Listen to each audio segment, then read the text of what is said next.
Happy New Year to every one of you. Happy 2025. I'm grateful to God that we have been able to go through the year 2024 and be able to get out in one piece despite all the challenges, hard times that we faced, with the economy, with insecurity, and high prices of things in the country.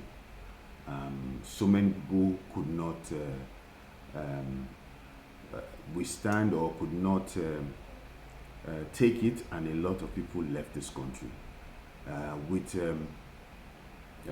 freedom being attacked by the instruments and the institutions of government in this country. So many people had to make the decision to either leave or find other means to survive. We are praying and hoping that 2025 will be a much better year. What I particularly ask for, what I wish for, if is to be able to have that clarity of mind, clarity of purpose on what exactly I want to do, how to communicate clearly, so that any message I pass across would be understood with intention that I have. I love this country. I love this country dearly. I want it to work. I want it to succeed. I've been one of the many people who you would say don't trust the system, because the system gives us the reason to doubt its functionality, because we see it every day. Selfishness in high places, politicians taking care of themselves and taking care of their own by mostly looting our commonwealth and making it their own private assets, or whatever you call it. Then we see it with the elections, the collective choice of the people stolen away publicly. Our judiciary not functional. Anybody who comes out to speak against them or speak against the ills of the society is seen as the enemy of state. That is not the Nigeria that we dream of. That's not the Nigeria that we want. You see, this year should be a year of sober reflection to a very, very high extent. Is a make or break for this country. See, it should be a sober reflection on where we are today and what our future will be like if things continue this way. See, we have a society that is mostly frustrated by what they see and what they feel currently, by a government that appears to be very insensitive to the plight of the people. We have a people who don't trust the system anymore. A people who feel like there is no need even trying at all. That's a very dangerous situation.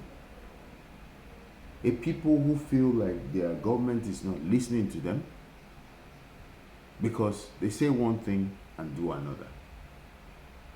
You have a society, a country now where people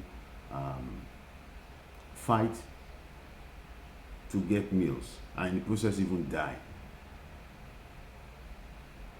Have you imagined when people come to that realization that they're actually dying because of food?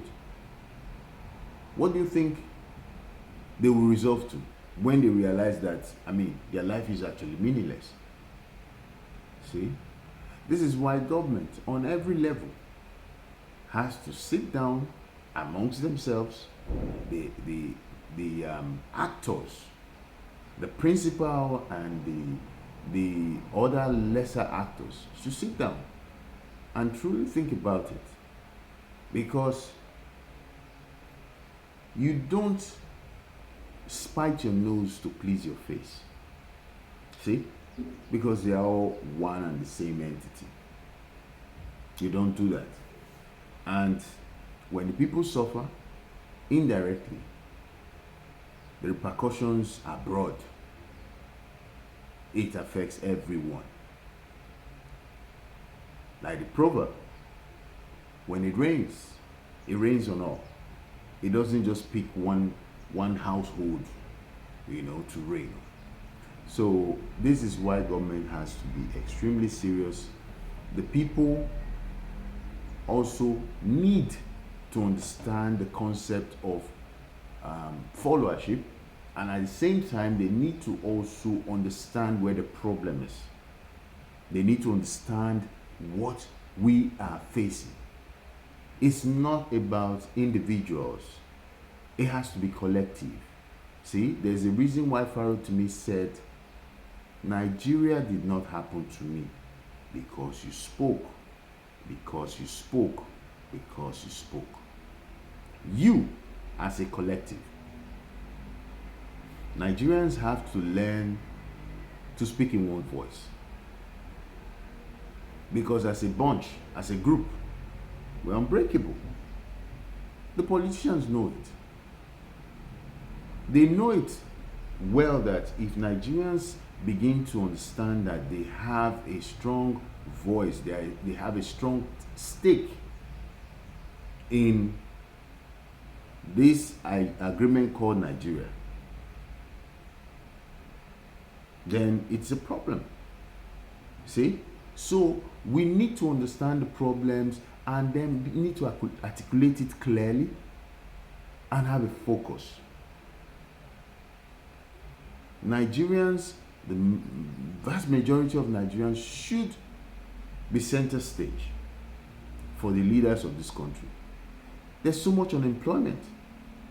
There's so much unemployment that it has caused massive consequences, that led to massive consequences, because you have a lot of people having so much time on their hand to participate in cultism, they participate in fraudulent acts, they participate in all forms of lawlessness, including thuggery to rig elections. So politicians, you have to ask yourself, is this what you really want? A country where you think you have looted, and then you loot and cut the money away to foreign lands, and then you cannot come home peacefully to stay on your street because people are going to see you as the enemy someday? Is that what you want? It never ends well. Leaders, think very seriously about this. Nigeria is not like any other country. It's not at all like any other country. This is where we need to think. All right. Happy 2025.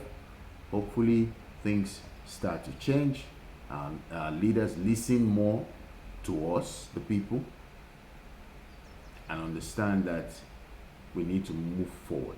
When we move forward, the country moves forward. Thank you.